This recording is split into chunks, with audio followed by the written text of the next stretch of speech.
am LaShonda Arredondo of LSA Consulting Services LLC, and today I am making a video to help those of you who are professionals who are actually processing some type of invoice for your organization. It may be a claims invoice, such as what you see on your screen now, or it could just be some type of expense report that you've received with an actual listing of expenses that have been incurred from one particular date to the next.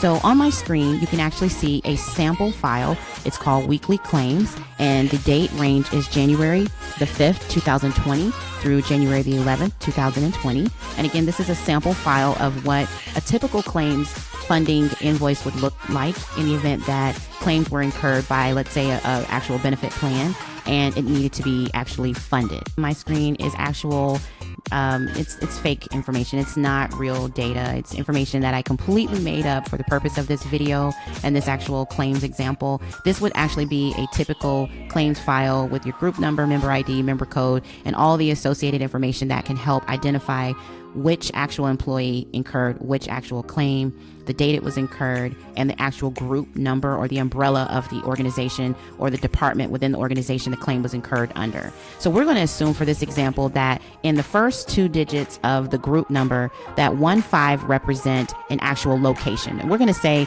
that 15 represents the Atlanta location. And we're also going to assume that the last three digits represent the department or department code for that organization. And that's the information that we need to actually review, and we need to actually extract out some information within this column to be able to proceed with processing our invoice. So the first thing that I would suggest that you do if you receive a file in this format is to copy the file. And you would simply do a copy after selecting the full spreadsheet by selecting this green arrow here. Do right click and copy. And then once you've actually copied that, you would then paste it into a new spreadsheet. And you would select that same green arrow, right click, and then you would be able to paste. Now I've already done this, so it looks a little different than it would if I was actually doing a true copy and paste. Now what you see on this screen now looks a little bit different because I have the raw data file information here, and then I have some information highlighted here in another color. This is information that I've actually created through a series of formulas that I'm going to show you next. We're going to assume that the last three digits are the departmental code. So what I'm actually doing on this side or this section here is I've highlighted my formulas in another color, and the color is blue, my favorite color. I typically always place my formulas in the color blue, it just works for me. In this particular cell here, which is cell I2, I have a text formula, very simple text formula. It shows right, and then it references cell A2, and then it references the number of characters that I want to extract, which are the rightmost three characters. Unless we're assuming that our accounting department only wants the last three digits.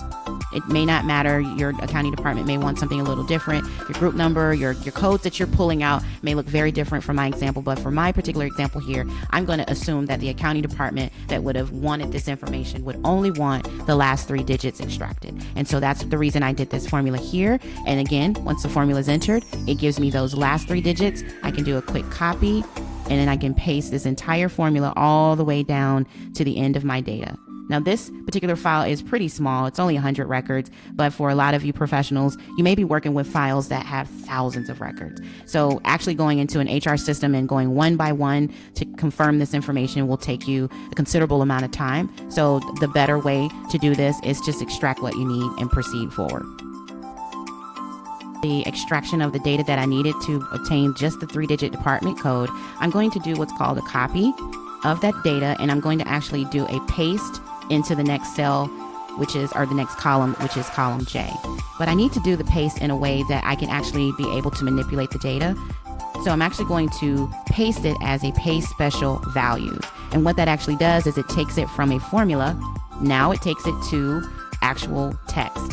So if I click on this cell here, it's a formula, but here's text. But I don't want to necessarily leave it as text. So what I'm going to do now is highlight all of this information here in column J that I just pasted, and I'm going to convert it into a number.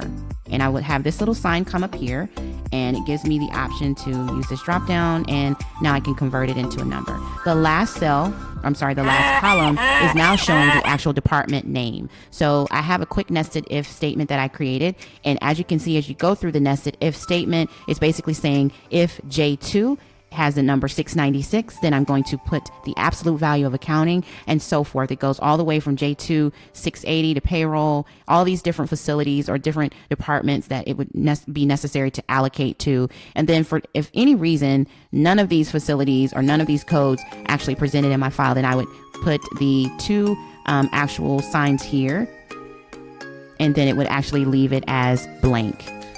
Okay, and these are quotations. All right. And then same concept, copy it down to the end of the data. So I'll do a quick copy, and I would pull all this information down and then do a quick paste all the way to the end of my file. Now, once you actually create the pivot table, this little wizard pops up and it shows you the range of where your pivot table is located. So it's showing range cell A1 all the way through K99. I can actually place my pivot table on a new worksheet or the worksheet that I'm in. I'm actually going to place it in a new worksheet, and then I can drag and drop the specific information that I want. So I'm going to actually go here and I'm going to drop in the department name. Shows up there. So you can see accounting, facilities, finance, HRIT, payroll. And then the next one, I'm going to drop into the columns, and it's going to be my department code. I'm going to highlight this and just drag it right there. And now it shows all my department columns here and my codes. And then the last value that I want is the actual amount. And I'm going to actually place that here. And that little sign is the sum of values. And so as you can see on the screen now, I can do a quick format to change it to currency.